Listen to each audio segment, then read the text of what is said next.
Tu sais ce qui arrive quand ta femme te dit que la porte est juste là après avoir flirté toute la soirée? Tu l'utilises. Et crois-moi, ce qui s'est passé ensuite a prouvé que j'avais fait le bon choix. Tout a commencé au barbecue de l'entreprise. Ma femme se comportait différemment depuis des semaines, plus distante, toujours scotchée à son téléphone. Mais cet après-midi de samedi, tout est devenu limpide comme de l'eau de roche. Nous sommes arrivés à la garden party dans le jardin de la société, près de Lyon, et en quelques minutes, elle gravita vers ce type de son département. Appelons-le le séducteur du bureau. Je l'ai vu rire à ses blagues, lui toucher le bras quand elle parlait, et se pencher beaucoup trop près quand il lui murmurait quelque chose à l'oreille. Le genre de langage corporel qui hurle la disponibilité. Pendant ce temps, j'étais là comme un pot de fleurs, tenant 2 verres de rosé pendant que ma femme se comportait comme si elle était célibataire. Après 1 heure de ce spectacle, je me suis approché. Et, prête pour ce verre? Je lui ai tendu le verre, pour bien marquer ma présence.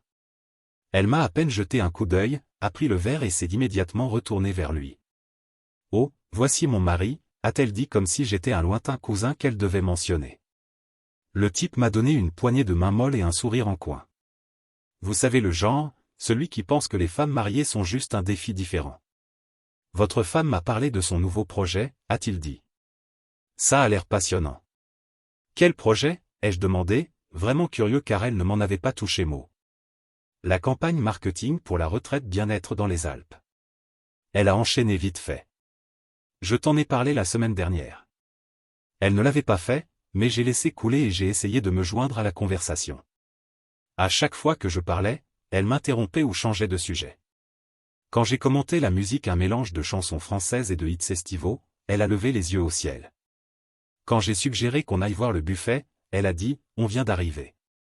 La goutte d'eau qui a fait déborder le vase, c'est quand un autre collègue nous a rejoints. Ma femme a immédiatement présenté le séducteur du bureau par son nom, mentionné ses exploits, sa récente promotion. Puis elle a vaguement gesticulé dans ma direction et dit « Et voici mon mari ». Pas mon nom, pas ce que je fais, juste mon mari, comme si j'étais un accessoire. Je me suis excusé et j'ai traversé le jardin jusqu'à l'autre bout. Peut-être que je surréagissais. Peut-être qu'elle était juste sociable. Mais 30 minutes plus tard, elle était toujours là, toujours à rire, toujours à toucher son bras, toujours à se comporter comme une femme qui ne portait définitivement pas d'alliance. J'ai décidé de tester quelque chose. Je suis revenu et j'ai dit, je pense qu'on devrait rentrer bientôt. J'ai ce truc tôt demain matin. Elle m'a regardé comme si je venais de proposer qu'on brûle la maison. On vient d'arriver. Pourquoi tu n'irais pas chercher un autre verre ou parler à quelqu'un d'autre? J'aimerais plutôt parler à ma femme, ai-je dit calmement. C'est là que son masque est tombé. Le sourire faux a disparu et elle m'a lancé un regard qui pouvait trancher du verre. Écoute, je discute là. Si tu n'es pas à l'aise avec le fait que je sois sociable, peut-être que tu devrais t'interroger sur pourquoi. Le séducteur du bureau s'est dandiné, mal à l'aise. Même lui sentait que ça allait barder. Je suis à l'aise avec le fait que tu sois sociable, ai-je répondu. Ce qui me gêne, c'est que tu flirtes. Les mots ont flotté dans l'air comme un défi. Elle s'est redressée, a croisé les bras, et a lâché la phrase qui a tout changé. Je ne flirte pas. Je suis aimable, et si tu ne peux pas le supporter, la porte est juste là. Elle a pointé le portail d'un air provoquant, s'attendant à ce que je recule, m'excuse, peut-être même que je la supplie. Le séducteur du bureau nous regardait comme s'il assistait à un match de tennis. Quelques personnes autour avaient arrêté de discuter pour mater le spectacle. J'ai regardé le portail. Puis je l'ai regardé. Puis j'ai regardé de nouveau le portail. Tu sais quoi? Tu as absolument raison. J'ai sorti les clés de la voiture et j'ai commencé à marcher. Derrière moi, j'ai entendu « Attends, tu vas où ?» Mais je ne me suis pas arrêté. Je ne me suis pas retourné. Je suis allé droit vers ce portail qu'elle avait pointé, je suis monté en voiture et je suis parti. Dans le rétroviseur, je la voyais là, bouche bée, avec le séducteur du bureau qui avait l'air de préférer être n'importe où ailleurs. Le trajet du retour a été le plus clair de ma tête depuis des mois. Elle m'avait donné la permission de partir, pensant que je ne le ferais jamais vraiment. Elle avait appelé mon bluff, sauf que je ne bluffais pas. Et pour la première fois depuis des semaines, j'avais l'impression d'être de nouveau maître de ma vie. Mon téléphone a commencé à vibrer avant même que j'arrive à la maison, à Villeurbanne. Les vibrations ont commencé par des SMS. D'abord un pendant que je conduisais. Puis un autre. Quand j'ai garé la voiture dans l'allée, mon téléphone s'illuminait comme un sapin de Noël. Mais je n'ai pas regardé. Pas encore. Au lieu de ça, je suis entré, j'ai pris une bière du frigo et je me suis assis sur le canapé. La maison semblait différente, plus calme, comme si je pouvais enfin réfléchir sans que quelqu'un lève les yeux au ciel à chaque mot que je disais. Après une vingtaine de minutes, j'ai enfin jeté un œil à mon téléphone. 12 messages, tous d'elle. C'était quoi ce bordel? Tu peux pas me planter là. Tout le monde demande où tu es passé. C'est hyper gênant. Réponds au téléphone. Je rentre avec quelqu'un d'autre. Faut qu'on parle. Les derniers messages avaient un ton différent. Moins en colère, plus paniqué. Elle réalisait que partir n'était pas juste un geste théâtral. Je l'avais vraiment laissé en plan à un événement de l'entreprise, et maintenant elle devait expliquer pourquoi son mari avait disparu. Je n'ai répondu à aucun. 1 heure plus tard, j'ai entendu sa voiture dans l'allée. Elle avait dû se faire ramener par une copine. La porte d'entrée a claqué si fort que j'ai cru qu'elle allait sortir de ses gonds. Elle a débarqué dans le salon comme un ouragan. Qu'est-ce qui te prend, putain? J'ai pris une gorgée lente de ma bière et je l'ai regardée calmement. Rien de mal chez moi. Tu m'as dit que la porte était juste là. Je l'ai utilisée. C'est pas ce que je voulais dire, et tu le sais. Vraiment? Parce que ça m'a semblé clair. Tu étais mal à l'aise avec ma présence, alors tu m'as suggéré de partir. J'ai suivi ton conseil. Elle a commencé à faire les 100 pas, les mains agitant l'air comme elle parlait. Tu m'as humilié devant mes collègues. Tout le monde demandait où tu étais passé. J'ai dû inventer une histoire comme quoi tu te sentais mal. Pourquoi tu ne leur as pas dit la vérité? Que tu m'as dit de partir? Parce que ça me ferait passer pour une épouse horrible. J'ai failli rire. Et flirter avec ton collègue en ignorant ton mari, ça te fait passer pour quoi exactement? Je ne flirtais pas. Bon sang, t'es tellement insécure. Je faisais du networking, je construisais des relations pro. Quelque chose que tu comprendrais si tu t'intéressais un peu à l'avancement de carrière. Voilà. L'attaque perso, la tentative de me faire sentir petit et inadéquat. Il y a 3 mois, ça aurait marché. Mais assis là à la regarder jouer son rôle, je n'éprouvais qu'une clarté totale. Du networking, ai-je répété. C'est comme ça qu'on appelle ça maintenant? Oui. Et si tu ne peux pas supporter que je parle à des collègues masculins sans devenir jaloux, peut-être que t'as besoin d'une thérapie. Je me suis levé et je suis allé à la cuisine. Elle m'a suivi, continuant à radoter sur mes insécurités et comment je freinais sa carrière. J'ai ouvert le frigo et pris une autre bière, prenant mon temps. Tu m'écoutes au moins, a-t-elle lancé. J'écoute. Tu dis que toucher le bras d'un autre homme, rire à tout ce qu'il dit, et me présenter comme juste ton mari, c'est du networking pro. Je ne t'ai pas présenté comme juste mon mari. C'est quoi mon nom? Quand tu m'as présenté ce soir, tu as dit mon nom? Elle a ouvert la bouche, puis l'a refermée. Le silence s'est étiré entre nous. Tu l'as présenté par son nom, ai-je continué. Tu as parlé de sa promotion, de ses exploits. Moi? J'étais juste ton mari. Comme un mec lambda que t'as ramené. C'est pas. Je voulais pas. Et quand j'ai essayé de me joindre à la conversation, tu m'as coupé la parole à chaque fois. Quand j'ai suggéré qu'on aille voir le buffet, tu m'as balayé. Quand j'ai dit que je voulais parler à ma femme, tu m'as dit d'aller parler à quelqu'un d'autre. Son visage rougissait. Tu déformes tout. Vraiment? Parce que de là où j'étais, on aurait dit que tu avais honte de moi. Que tu souhaitais que je ne sois pas là. C'est ridicule. Ah oui? Parce que quand je t'ai fait remarquer ton comportement, tu m'as littéralement pointé la sortie du doigt. Elle est restée silencieuse un moment, et je voyais son cerveau turbiner, cherchant à retourner ça contre moi. Tu sais quel est ton problème, a-t-elle fini par dire. Tu ne me fais pas confiance. Un mariage sain repose sur la confiance. Tu as raison. Il en faut. Mais la confiance se gagne, on ne l'exige pas. Donc, je ne te fais pas confiance. Je l'ai regardé longuement. Je devrais? La question a plané comme de la fumée. Elle m'a fixé et pour la première fois de la soirée, elle n'avait pas de réplique immédiate. « Comment oses-tu » a-t-elle murmuré. « Comment j'ose quoi ?» Poser une question légitime après que t'as passé la soirée à te comporter comme une célibataire? Je ne me comportais pas comme une célibataire. Alors comment tu appelles ça? Elle a levé les bras au ciel. Je l'appelle être une personne normale qui peut discuter sans que son mari lui colle au train. Personne ne te collait au train. J'essayais juste d'être partie prenante de la conversation de ma femme. Tu étais contrôlant. J'étais ton mari. Elle m'a fusillé du regard, avec une haine pure. Eh bien, peut-être que je ne veux pas d'un mari qui se comporte comme ça. Les mots ont explosé dans la pièce comme une bombe. On s'est regardé, et j'ai réalisé quelque chose d'important. Elle venait de me dire exactement ce qu'elle pensait de notre mariage. Bon à savoir, ai-je dit doucement, et je suis monté à l'étage, la laissant plantée dans la cuisine, bouche ouverte. J'étais dans la chambre depuis 10 minutes quand j'ai entendu ses pas sur les escaliers. Lent, délibéré. Elle préparait sa prochaine tactique. Quand elle a ouvert la porte, toute son attitude avait changé. La colère avait disparu, remplacée par quelque chose qui ressemblait à du regret. Mais j'avais déjà vu ce numéro. « Chérie » a-t-elle dit doucement en fermant la porte derrière elle. « Je suis désolé. Je ne pensais pas ce que j'ai dit en bas. J'étais assis au bord du lit, en train d'enlever mes chaussures. Je n'ai pas levé les yeux. Quelle partie tu ne pensais pas? Tout. J'étais juste en colère.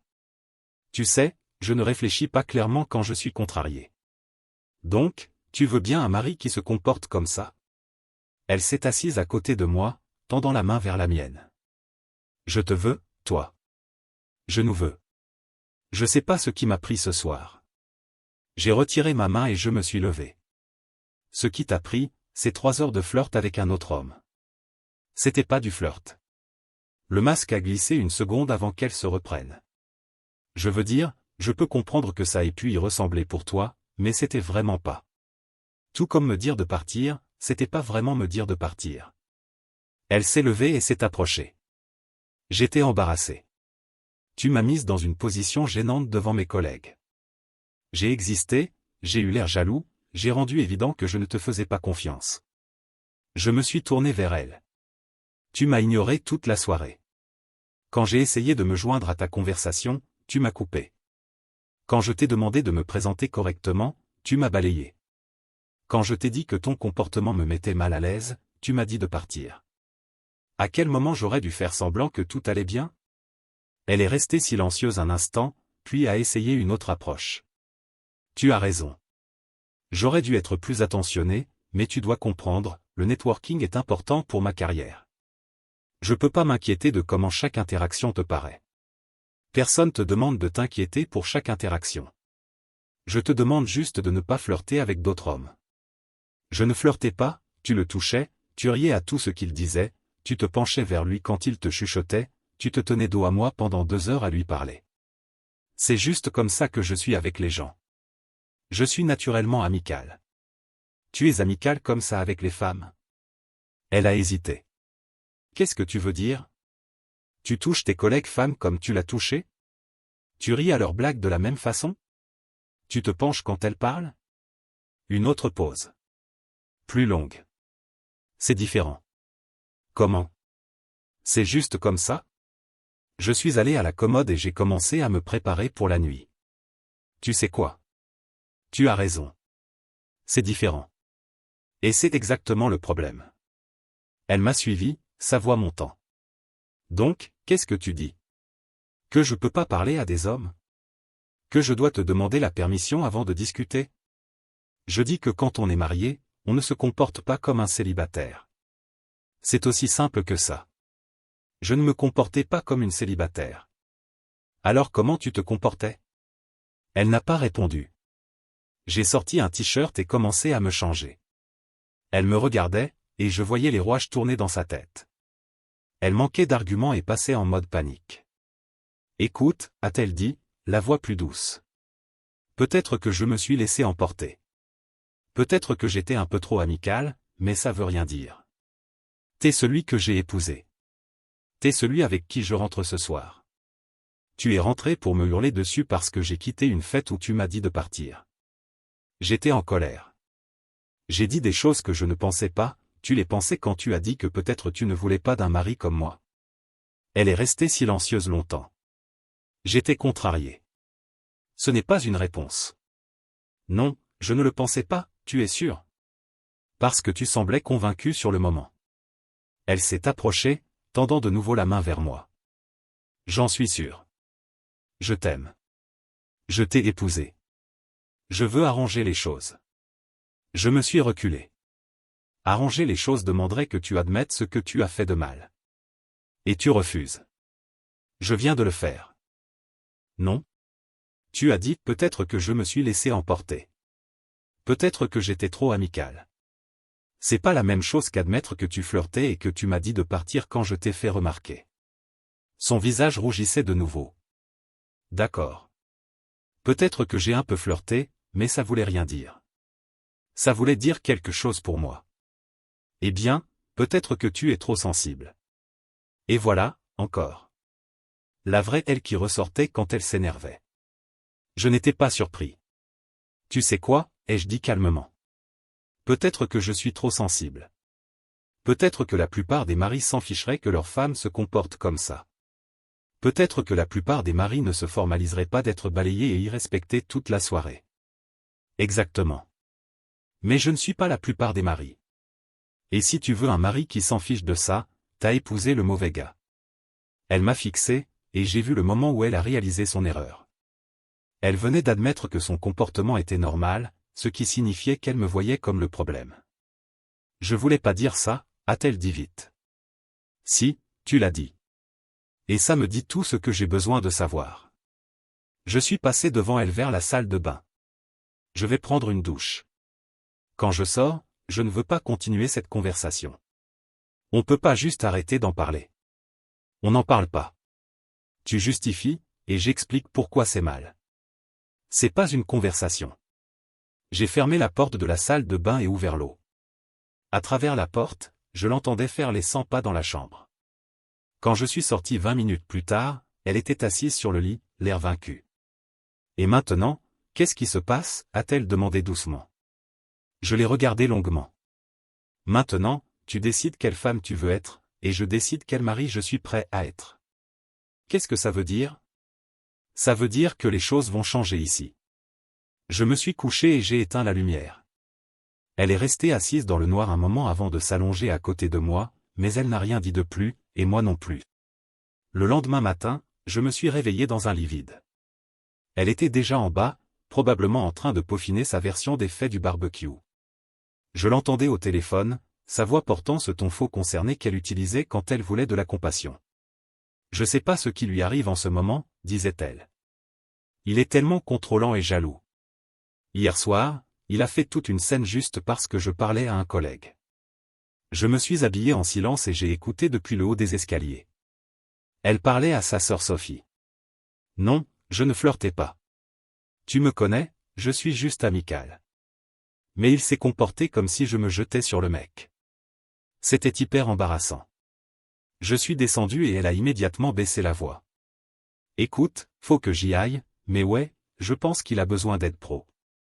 Elle a raccroché quand je suis entré dans la cuisine. Bonjour, a-t-elle dit avec une gaieté forcée. J'ai fait du café. Merci. Je me suis servi une tasse et assis à table. Elle tournait autour, clairement voulant dire quelque chose, mais pas sûr par où commencer.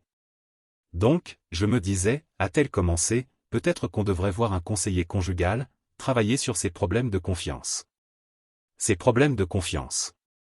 Eh bien, tes problèmes de confiance. Je pense que ça te ferait du bien de parler à quelqu'un de pourquoi tu deviens si jaloux quand je suis juste sociable. J'ai failli rire. Tu veux que j'aille en thérapie parce que tu as flirté avec un autre homme et m'as dit de partir. Je veux qu'on travaille notre communication. Hier soir, c'est parti en vrille parce qu'on ne s'écoutait pas, je t'ai parfaitement entendu. Tu as dit que la porte était juste là. Son téléphone a bipé. Elle y a jeté un œil et son visage s'est illuminé. Oh, c'est maman. Elle s'inquiète pour nous. Tu as appelé ta mère. J'avais besoin de quelqu'un à qui parler. Tu n'étais pas franchement communicatif hier soir. Elle a répondu avant que je puisse réagir. Allô, maman? Non, ça va. On gère juste des trucs. J'entendais la voix de sa mère au téléphone, rapide et inquiète.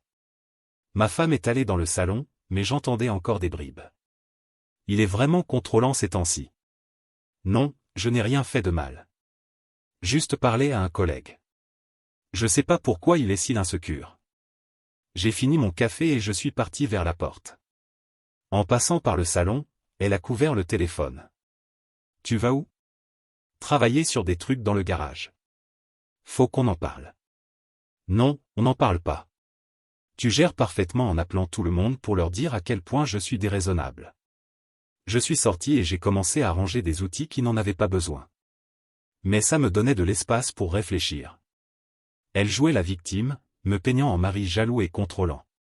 Tactique de manipulation classique.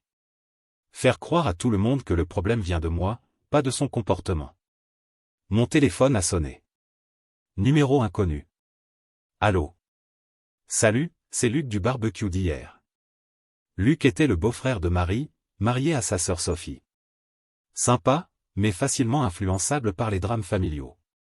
Quoi de neuf, Luc? Écoute, je veux pas me mêler, mais elle a appelé ma femme ce matin, super contrariée. Elle a dit que vous vous êtes disputés.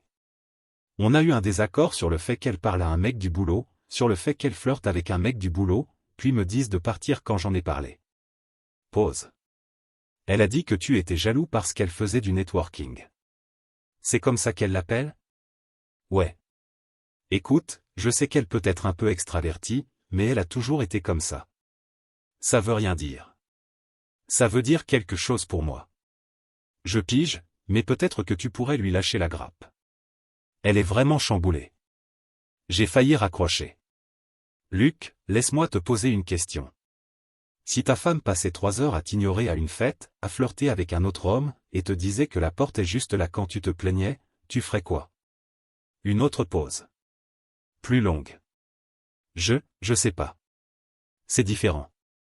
Comment c'est différent? Parce qu'elle est juste amicale, hein? Donc, quand elle touche d'autres hommes, ignore son mari et lui dit de partir, c'est juste être amical. Mais si ta femme faisait pareil, ce serait un problème. Je dis pas ça. Si, tu le dis. Tu dis que son comportement est acceptable parce que c'est comme ça qu'elle est. Mais tu sais quoi? C'est pas comme ça que fonctionnent les mariages. Écoute, j'essaie juste d'aider. Alors aide en restant en dehors. C'est entre moi et ma femme. J'ai raccroché et je suis retourné ranger des outils. 20 minutes plus tard, mon téléphone a sonné de nouveau. Cette fois, c'était son père, Henri. Faut qu'on parle, a-t-il dit sans préambule. De quoi? De comment tu traites ma fille. J'ai posé la clé à molette que je tenais. Comment je traite ta fille? Elle a appelé ce matin en pleurs. Dis que tu l'as embarrassée devant ses collègues et maintenant tu lui fais le coup du silence. Je ne lui fais pas le coup du silence. Je ne suis juste pas intéressé à l'entendre justifier pourquoi flirter avec d'autres hommes est acceptable. Flirter. Elle était professionnelle. Construisait des connexions pour sa carrière. En touchant un autre homme et en ignorant son mari toute la soirée. Tu en fais des tonnes. Elle a toujours été sociable. C'est sa personnalité. Sa personnalité, c'est de y respecter son mariage. Sa personnalité, c'est d'être amicale et extravertie. Si tu peux pas gérer ça, peut-être que t'as épousé la mauvaise femme. Les mots m'ont frappé comme un coup de poing. Pas parce qu'il faisait mal, mais parce qu'il révélait tout. Toute sa famille voyait son comportement comme normal et moi comme le problème. Tu sais quoi, ai-je dit calmement. Peut-être que j'ai épousé la mauvaise femme. La ligne s'est tue. Qu'est-ce que ça veut dire? Ça veut dire que j'ai épousé quelqu'un que je pensais qui me respectait, moi et notre mariage. Apparemment, je me suis trompé. Maintenant tu m'écoutes. Non, c'est toi qui m'écoutes. Ta fille m'a dit que la porte était juste là. Quand j'ai objecté à son flirt, alors je l'ai utilisé. Et maintenant tout le monde m'appelle le méchant pour avoir fait exactement ce qu'elle a suggéré. Elle voulait pas que tu partes vraiment. Alors elle n'aurait pas dû le dire. J'ai raccroché et éteint mon téléphone. Le garage était paisible maintenant. Plus d'appels de gens essayant de me convaincre que le comportement de ma femme était ma faute. Mais je savais que c'était juste le début. Elle avait mobilisé tout son réseau de soutien contre moi, et ils étaient tous convaincus que j'étais le problème. La question était, jusqu'où irait-elle pour éviter de prendre ses responsabilités? J'avais l'impression que j'allais bientôt le découvrir. Quand je suis rentré ce soir-là, elle était assise à la table de la cuisine avec une pile de papiers, des documents légaux. Mon estomac s'est noué une seconde jusqu'à ce que je m'approche et voie ce que c'était vraiment. Des impressions sur le conseil conjugal, des recommandations de thérapeutes, des articles sur la jalousie dans les couples. Elle avait été occupée. J'ai passé quelques appels aujourd'hui, a-t-elle dit sans lever les yeux. J'en ai trouvé 3 qui se spécialisent dans les problèmes de confiance et les comportements contrôlants. Comportement contrôlant. Arrête. J'essaie de sauver notre mariage ici. Je me suis assis en face d'elle. En me diagnostiquant des problèmes que j'ai pas, tu m'as embarrassé devant mes collègues, t'as quitté un événement social en trombe, et maintenant tu me fais le silence radio. Ce sont des problèmes. J'ai utilisé la porte que tu m'as pointée. Comment c'est un problème? Elle a claqué la main sur la table. Arrête de dire ça. Tu sais que c'est pas ce que je voulais dire. Alors qu'est-ce que tu voulais dire? Je voulais dire que tu étais déraisonnable. Donc tu as dit à ton mari déraisonnable de partir? J'étais frustré et, irrespecté, mais d'une façon ou d'une autre, tes sentiments comptent plus que les miens. Elle a pris une impression. Cet article dit que la jalousie excessive vient souvent d'insécurité perso et de problèmes de confiance dus à des traumas d'enfance. T'as trouvé des articles sur les épouses qui flirtent avec d'autres hommes? Je ne flirtais pas, hein? Tu faisais du networking. J'avais oublié. Elle s'est levée et a recommencé à faire les 100 pas, c'est exactement de ça que je parle. Tu es sarcastique et balayant au lieu de travailler sur le vrai problème. Quel est le vrai problème? Ton incapacité à me faire confiance. Je devrais te faire confiance. Oui, même après que t'as passé 3 heures à te comporter comme une célibataire et m'a dit de partir quand j'ai objecté. Oui, parce que je sais quelles étaient mes intentions. Je me suis calé dans ma chaise. Tes intentions m'importent plus maintenant. Tes actions, si. C'est pas comme ça que fonctionne le mariage. En fait, c'est exactement comme ça que fonctionne le mariage. Tu peux pas te comporter comme tu veux et me dire de l'ignorer parce que tu ne voulais rien dire. Elle s'est arrêtée de marcher et s'est tournée vers moi. D'accord. Tu veux faire à la dure? Voilà ce qui va se passer. Soit tu acceptes d'aller en conseil et de travailler sur tes problèmes de confiance, soit j'en ai marre. T'en as marre. J'en ai marre des accusations, de la jalousie, des comportements contrôlants. J'en ai marre de marcher sur des œufs parce que tu peux pas gérer que je sois sociable. Donc, tu menaces de partir. Je te dis ce dont j'ai besoin pour que ce mariage marche. Je me suis levé et allé au comptoir. Et ce dont j'ai besoin, c'est d'une femme qui ne flirte pas avec d'autres hommes et ne me dit pas de partir quand j'objecte. C'est pas ce qui s'est passé. C'est exactement ce qui s'est passé. Mais puisque tu peux pas l'admettre, on est coincé. Elle a croisé les bras. Donc, qu'est-ce que tu dis? Je dis que tu as raison. L'un de nous doit partir. Son visage a blêmi. Quoi? Tu as dit que t'en avais marre. Tu as dit que t'as besoin que je change qui je suis pour que ce mariage marche.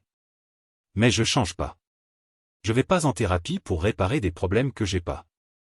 Et je vais pas prétendre que ton comportement était acceptable. Tu n'es pas sérieux. Je suis complètement sérieux. Tu veux un mari qui s'en fiche quand tu flirtes avec d'autres hommes? Vas-y, trouve-en un. Mais ce sera pas moi. Elle m'a fixé, choqué. Tu parles de divorce.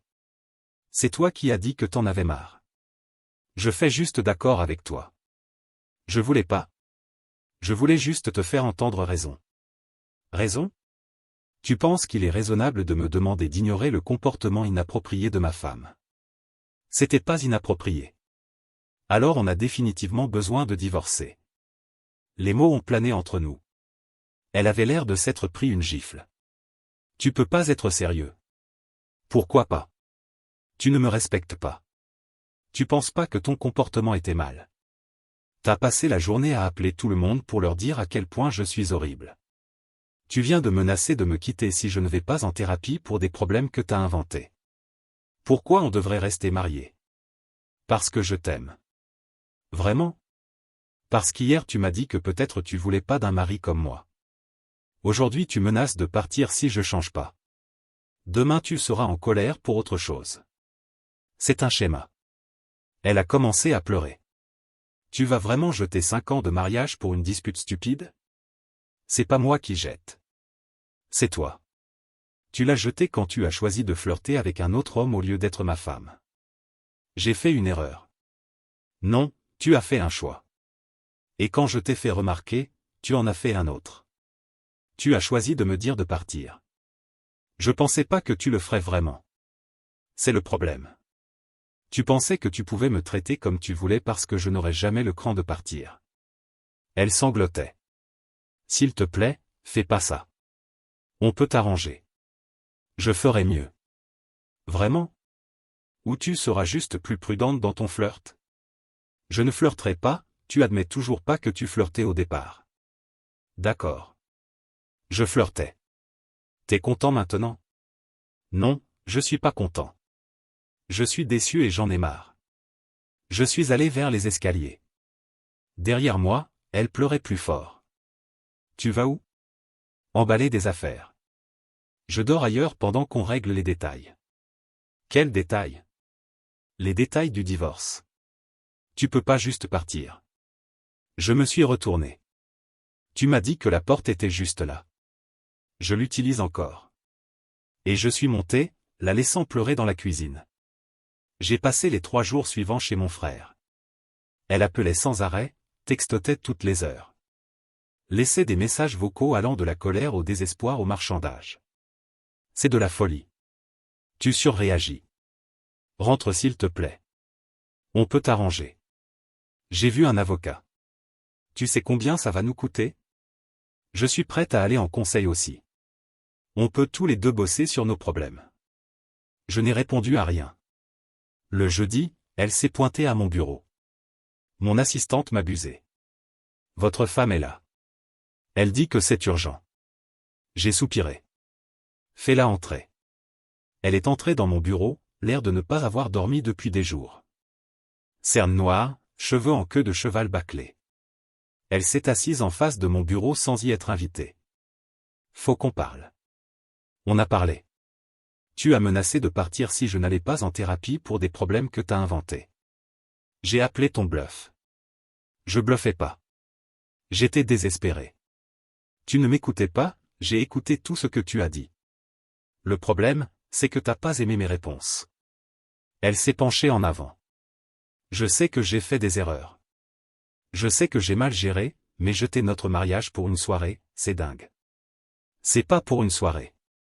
C'est pour qui tu es et qui tu penses que je devrais être. Je comprends pas, tu penses que je devrais être le genre de mari qui ignore sa femme flirtant avec d'autres hommes, qui n'objecte pas quand elle se comporte comme une célibataire à des événements sociaux, qui s'excuse quand elle lui dit de partir. C'est pas. C'est exactement ce que tu penses. Et toute ta famille est d'accord avec toi. Ils pensent tous que je suis le problème. Ils sont juste protecteurs avec moi. Et qui est protecteur avec moi? Qui appelle pour voir comment je vais? Qui s'inquiète de comment j'ai été traité? Elle est restée silencieuse. Personne. Parce que tout le monde pense que ton comportement était normal et que ma réaction était extrême. Peut-être que c'était un peu extrême. Partir quand on te dit de partir, c'est extrême. Tu sais ce que je voulais dire? Je sais exactement ce que tu voulais dire. Tu voulais que je la ferme et que j'encaisse. Que je sois reconnaissant pour l'attention que tu décides de me donner. C'est pas vrai, hein? Quand est-ce que tu t'es excusé pour la dernière fois sans essayer de justifier? Quand est-ce que tu as pris la responsabilité de m'avoir blessé sans me le mettre sur le dos? Elle a ouvert la bouche, puis refermé. J'attends, ai-je dit. Je sais pas, moi si. Jamais. Parce que tu penses pas que tu fais quoi que ce soit de mal. Tu penses que les autres sont trop sensibles. Alors, qu'est-ce que tu veux de moi? Rien. Je veux plus rien de toi. Elle a commencé à pleurer. S'il te plaît, dis pas ça. Je t'aime. Je sais que j'ai merdé, mais je t'aime. L'amour, c'est pas assez. Le respect compte. La confiance compte. Et tu ne me respectes pas, si, je te respecte. Tu as flirté avec un autre homme pendant 3 heures pendant que je regardais. Tu m'as balayé quand j'ai essayé de me joindre à la conversation. Tu m'as dit de partir quand j'ai objecté. T'as passé le lendemain à appeler tout le monde pour leur dire à quel point je suis déraisonnable. Tu m'as menacé de partir si je n'allais pas en thérapie. Laquelle de ces parties montre du respect? J'avais peur. J'essayais de sauver notre mariage en menaçant de l'achever. En essayant de réparer les problèmes que t'as créés. On y a tous les deux contribué. Comment j'ai contribué à ce que tu flirtes avec un autre homme? Tu l'as pas fait. Mais tu as contribué à ce qu'on gère si mal après. J'ai failli rire. D'accord. Donc, tu flirtes avec quelqu'un d'autre, me dis de partir, et ensuite tu me blâmes pour ma réaction. Je te blâme pas. Je dis qu'on aurait pu tous les deux faire mieux. Non, toi tu aurais pu faire mieux.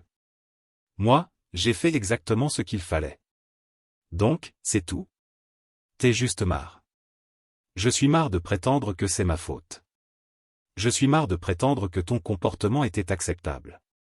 Je suis marre d'être marié à quelqu'un qui pense que je devrais être reconnaissant pour les miettes de respect qu'elle décide de me jeter. C'est pas comme ça que je te vois. C'est exactement comme ça que tu me vois. Tu me vois comme quelqu'un qui devrait la fermer et encaisser. Quelqu'un qui devrait être content que tu l'aies choisi, même quand tu agis comme si c'était pas le cas. Elle pleurait plus fort maintenant. Je voulais jamais te faire sentir ça, mais tu l'as fait. Et quand je t'ai dit comment ça me faisait sentir, tu m'as dit de partir. J'étais en colère et blessé. Mais mes sentiments ne comptaient pas pour toi alors, et ils comptent pas pour toi maintenant. Si, ils comptent. Non, ils comptent pas. Parce que s'ils comptaient, tu t'aurais excusé tout de suite. Tu aurais été horrifié d'avoir blessé. Au lieu de ça, t'as passé 3 jours à convaincre tout le monde que j'étais le problème. Elle s'est levée. Donc, qu'est-ce qui se passe maintenant? Maintenant, on divorce. Toi, tu trouves quelqu'un qui s'en fiche quand tu flirtes avec d'autres hommes. Moi, je trouve quelqu'un qui veut vraiment être marié à moi. Je veux être marié à toi. Non, tu veux être marié à la version de moi qui n'objecte jamais à rien de ce que tu fais. Mais c'est pas qui je suis. Elle est allée à la porte, puis s'est retournée. Je signe rien. T'as pas à signer. Je dépose et te fais signifier les papiers. Tu peux te battre si tu veux, mais ça changera rien. C'est vraiment ce que tu veux. Ce que je voulais, c'était une femme qui me respectait. Ce que j'ai eu, c'est quelqu'un qui m'a dit que la porte était juste là quand j'ai demandé un minimum de considération. Je suis désolé d'avoir dit ça. Moi pas, parce que ça m'a montré exactement qui tu es et ce que tu penses de moi. Elle est partie sans un mot de plus. 2 semaines plus tard, elle a signé les papiers. Apparemment, elle voulait pas se battre après tout. Elle voulait juste passer à quelqu'un qui n'objecterait pas quand elle se comportait comme une célibataire. Et tu sais quoi? J'espère qu'elle le trouve, parce que ce quelqu'un, c'est définitivement pas moi. Notre histoire touche à sa fin. Si tu es arrivé jusqu'ici, qu'est-ce que tu dirais d'abonner à notre chaîne? Ça nous aide énormément. J'ai sélectionné 2 autres vidéos pour toi que je suis sûr que tu vas adorer. N'hésite pas à cliquer dessus. Je t'attends dans la prochaine histoire. À bientôt.